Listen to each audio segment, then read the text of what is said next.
Praise the lord. ఓ సహోదరి, ఓ సహోదరుడా, ఈరోజు వాక్యం మీకే. ఇదే దిన వృత్తాంతములు 33వ అధ్యాయం 6వ వచనంలో ముహూర్తములను విచారించుచు మంత్రములను చెల్లంగితలములను శోధగాండ్రను సాంగత్యము చేయొచ్చు యెహోవా కనుదృష్టికి కోపము పుట్టించెను. నా ప్రియ సహోదరి సహోదరుడా, దైవజనాంగమా, సంగమా, నీవు దేవుని సన్నిధిలో పాటలు పాడొచ్చు, పరిశుద్ధాత్మ పొందుకొని అన్య భాషలు మాట్లాడవచ్చు, గంటల తరబడి ప్రార్థన చేయొచ్చు, ఆరాధన జరిగించవచ్చు.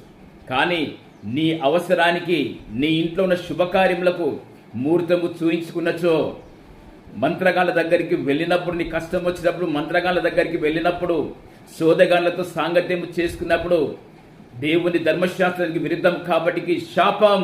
అటువంటి వారు ఎవరైనా ఉంటే ఈ రోజే దేవుని సన్నిధికి వచ్చి దేవుని సన్నిధిలో మోకరించి ప్రార్థించినట్లయితే ప్రతి శాపం కొట్టివేసి